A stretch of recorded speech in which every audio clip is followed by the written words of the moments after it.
Vamos agora à entrevista do dia, hoje com Rodolfo Gamberini. Nosso convidado hoje é o cientista político Vitor Marchetti, professor da Universidade Federal do ABC. E nós vamos conversar sobre as perspectivas do cenário político no ano que vem, 2017. Professor, obrigado pela sua presença aqui no Jornal da Gazeta. Obrigado. Para falar de 2017, talvez fosse bom que você fizesse uma análise do que foi o ano de 2016. Aliás, que ano, hein? Que ano? E é difícil fazer essa análise em tão pouco tempo, né? Mas eu acho que nós sofremos aí mudanças importantes na estabilidade institucional do país, né? Quer dizer, eu acho que um grande resumo de 2016, na minha opinião, é que a gente consolidou a perda das mediações. Quer dizer, que é um processo que a gente vem desde 2013, de junho de 2013, quer dizer, os partidos, organizações sindicais, organizações sociais, à esquerda e à direita, perderam a capacidade de mediar a sociedade. E o que a gente vê quando a gente perde essa capacidade de mediação é uma sociedade que não resolve seus conflitos, é uma sociedade que só aprofunda os seus conflitos. E eu acho que o ano de 2016, a gente viveu processos em que os nossos conflitos e as nossas crises se aprofundaram nessa medida de algumas quebras de regularidades institucionais. Agora, como é que se restabelece essa capacidade de mediação, por exemplo, dos partidos políticos? Pois é, o que a gente está assistindo, que é o que preocupa, e aí pensando, o resultado de 2016 como reflexo para 2017, é olhar para frente e não ver uma perspectiva muito otimista dos partidos retomarem esse papel de mediar o jogo político.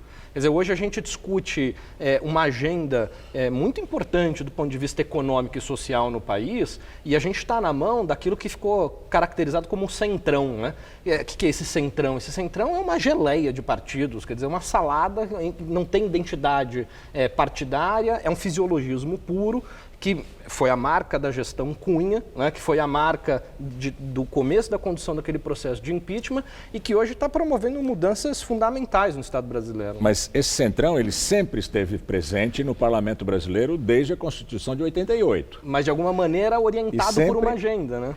E sempre os governos, sucessivamente, se valeram dele para se manter no poder. O PT caiu na mesma armadilha. Porque na realidade é o seguinte, quer dizer, como que você governa um país com 28 partidos com representação dentro do Congresso Nacional? Quer dizer, nós, de fato, na última década, a gente tinha que ter enfrentado uma agenda de reforma política, no sentido de reduzir um pouco esse número de partidos políticos com representação na Câmara, para reduzir os custos da governabilidade. É bem verdade que a gente, no tal presidencialismo de coalizão, a gente dizia lá nos anos 90, dizia assim, o Brasil vai ser ingovernável.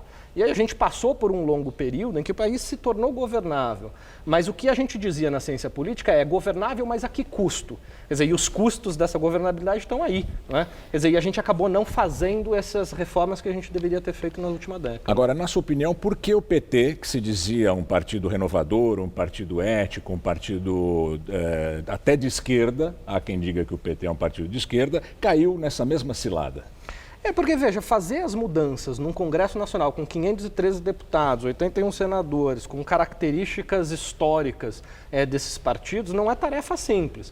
É claro que o Lula poderia ter usado, por exemplo, no início dos seus mandatos, um capital político gigante, Quer dizer, e acabou não fazendo esse tipo de enfrentamento com o Congresso Nacional e colocou em andamento uma outra agenda. O país vivia uma outra realidade do ponto de vista econômico e tudo mais. O governo Dilma já não tinha condições nenhuma de fazer isso, até porque não era nem o perfil dela fazer esse tipo de negociação e ela também já não tinha o capital político que tinha Lula. Eu acho que as mudanças, se tivéssemos vivido aí um pouco mais de estabilidade política, algumas mudanças já vinham acontecendo no país. Por mais que tenha essa geleia geral de partidos, o PT e o PSDB, de alguma maneira, conseguiam, de alguma forma, coordenar essa geleia. Conseguiam coordenar essa salada. E eu acho que o grande problema que a gente tem para 2017 é exatamente a perda dessa capacidade, tanto do PT, como partido que representava aí um grupo mais à esquerda, como o PSDB, que representava um grupo mais à direita, e os dois migrando para o centro. Como é que você vê esse protagonismo do judiciário na política brasileira? A judicialização da política? Perfeito. O que vai ser em 2017? Mais do mesmo? Essa é uma grande preocupação, Gabrini, porque, veja, quando eu disse que a gente perdeu as mediações, o judiciário ele poderia ter um papel importante nessa mediação dos conflitos sociais. Só que, por vezes, a gente vê que, ao invés de ser o mediador dos conflitos sociais, o judiciário entra no jogo político como um ator que quer jogar o jogo também, né? E isso, do ponto de vista democrático, traz alguns problemas, principalmente quando a gente controla o judiciário. De que forma a gente controla o judiciário, né? Você está se referindo à decisão do Supremo de não afastar o Renan da presidência, mas tirá-lo da linha sucessória? Há uma série de decisões do Supremo que interferiram no jogo político, desde lá de Cunha, desde o início do processo de impeachment.